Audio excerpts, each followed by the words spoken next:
Are we starting with the classic? Yes, we are. Nice way to open the show, Chad. Appreciate it. Let's start with the classic. This is going to be the free race that we are going to provide our viewers. And Wow. after that, we have 2 races for our patrons only. Also going to be, of course, on Saturday's card. And those races are going to be the Philly and Mare Turf and the Distaff. Don't forget, in case you did not watch our first show, which is available on Wednesday, go ahead and check it out. And we're going to go ahead and get started now with the classic. It's all about Flightline. So we have to. It's too bad Flightline's in this race. Yeah. Otherwise, it would actually be a pretty good betting. An awesome race. Nothing wrong with Taba. Ran the 4 last. Hasn't gone backwards. You know, he's a good horse. The only concern I have with him is the rail. If you remember, and the Haskell, he didn't want dirt kicked in his face, and this could be a problem for him. Yeah, no, terrible draw. Actually, probably the worst draw of any horse all weekend on Friday and Saturday. The thing, if you notice with Bob Baffert, though, and he's won this race many times, he has decided to go all in on Taiba right here. He has 5 days apart, 3 6-furlong workouts, the 19th, the 24th, and the 29th. Normally, horses work between 7 to 10 days. He worked this horse every 5 days like he's at boot camp, okay? This horse is either going to be really, really fit or really, really bad. He looks okay on the track. He looks like he's filled out some. He's growing a little bit. He's not without a chance. But, again, I agree with you. Unfortunate for the post. I would expect to see this horse more forwardly placed than we have seen from him in the past. By the way, do you think it's better to try to just hope that, as far as a betting angle goes, that Flightline doesn't win, or are we trying to go with exactas with Flightline and to try to make some money? We'll find out at the end.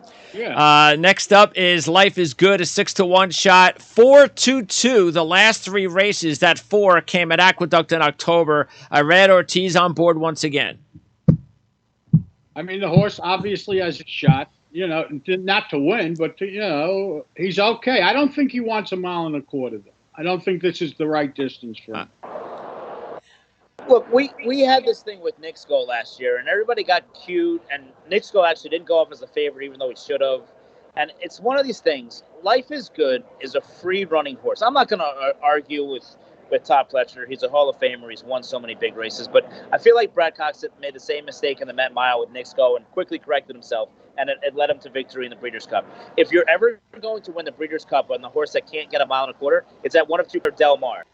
Last year was Nick Skull at Del Mar. This year is Life is Good's time at Keeneland. They need to let this horse run. Okay? I don't want to see him going a half, 48 or 49. Let this horse go a half and 45 and play come catch me. When he gets cute, it cost him in Dubai. I thought it cost him last time in the Woodward.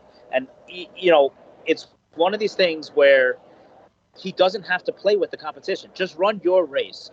He's a brilliant horse. Bob Baffert said he was his Derby horse. And ironically enough, if he never got hurt, then maybe Medina Spirit never test positive. And this whole dynamic of Bob Baffert is completely different. And this is win number 7 for him in the Kentucky Derby. He's a brilliant horse. He gallops with tremendous energy. And he's a horse that is a very, very special horse on his best day.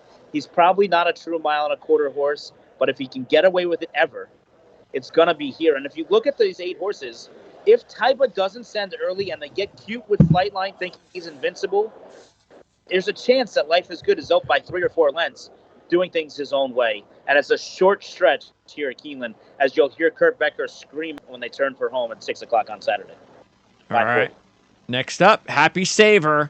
A 30-to-1 shot all of a sudden is Happy Saver off of a dud of a race last time out in the Lucas Classic. Before that, the sheet line said 8, 7, 5. Everything was looking good, John, but not sure what happened at Churchill in October. All was looking good, but Flightline wasn't in that race, and neither was Taiba, and neither was Epicenter or any of the other. I don't like this horse here. Since Cat Thief, I'm not sure any horses really win a race like the Breeders' Cup Classic, having not won a single race this year. Good one. And it's one of these things. I mean, I don't want a horse who hasn't won a race this year. Here's Flightline. What can you say about Flightline, John? Nothing. He's a once in a lifetime horse. He's going to win. So that's it. That's all I have to say. Well, we know which angle he's going. if you don't want to bet, you can sit back and watch and enjoy the race. It's going to be a terrific performance. Look, maybe it's the contrarian in me, and I watched him gallop the other day, and he's a beautiful mover, and he's done nothing wrong, and he's 2 for 2 this year, and yada yada yada. But look. I look at his form, and I understand you can only beat the horses in front of you. I get it, and nobody wants to run against him. And I applaud the 7 connections that are taking a shot against him right here. But to me, this is the toughest field he's ever faced, and for that reason, it's tough to make him 1-9 or 2-5 just because he beat a slow horse in Country Grammar. I understand he beat him by 20 lengths, and now they're sitting there saying, well, how much is he going to win this race by? Maybe he's going to win by 30. And maybe he will. But you know what? To me, I'm going to take a shot to try and beat him here because I don't believe in Santa Claus. Okay. Hot Rod Charlie is now 15-1. Another horse that was going really well with the sheet line, 7-7-6-4 until the Churchill Lucas Classic race. Same thing, another dud in that race. Hot Rod Charlie. Well, I think he's lost a step personally, but he's listen. Congratulations to Doug O'Neill and his whole crew for keeping this horse, which is good for the game. But I don't like him here. At least he won that race, by the way. Yeah. Breaking news too, by the way. He might run next year. We might not see the end of Hot Rod Charlie yet. Look, I love the fact that the connections have taken this horse and brought him to Keeneland early. He's been here since coming back from Dubai.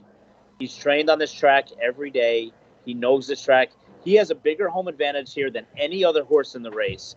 He's breathed well here, and he tries so hard. And if you go back and you look at his juvenile at Keeneland 2 years ago at 94-1, he's, a half length away from winning. Tyler Gaffleone loves this horse. He's going to try so hard on him.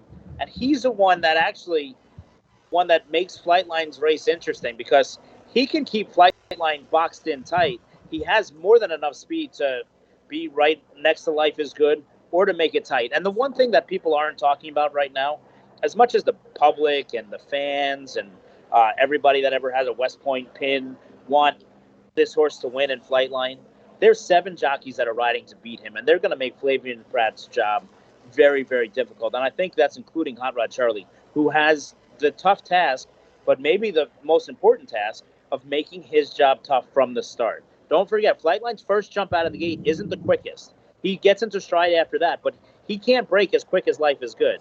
And to me, from a standpoint of that, I think Hot Rod Charlie can make Flightline's life very, very difficult. He's much better than the horses that he ran against in the Pacific Classic when he tilted out and made that move. And I think they're more than content to think that he doesn't need to lead early in Flightline. I think they're going to sit second or third early on. All right, next up is the 6 Epicenter, a 5-1 shot who is starting to peak.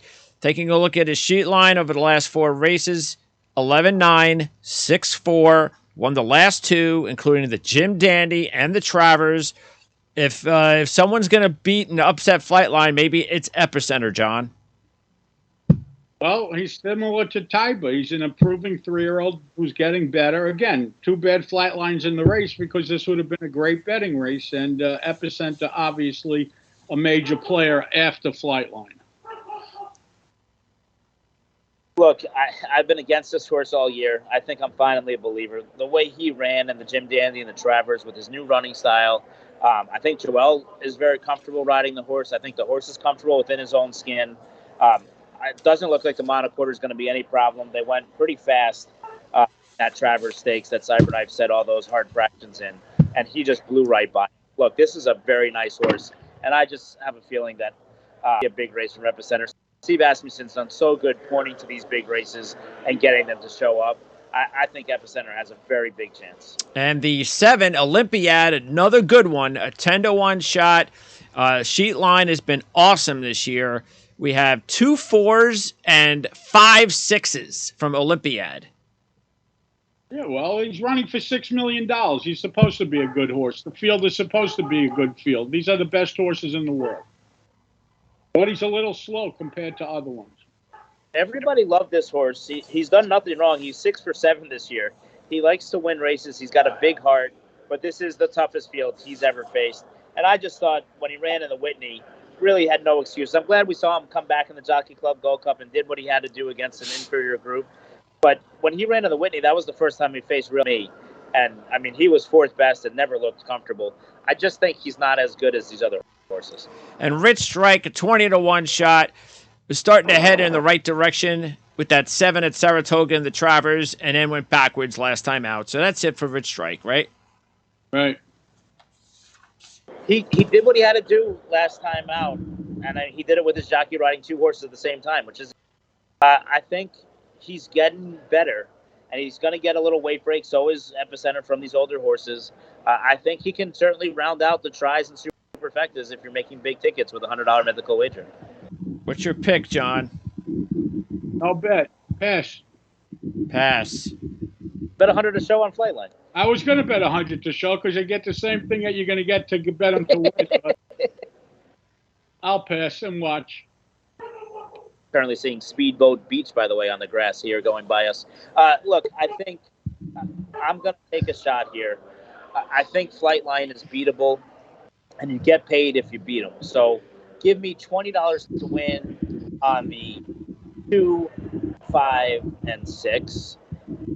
And give me a $20 exact. Give me a $10 exacta box 2, 5, 6.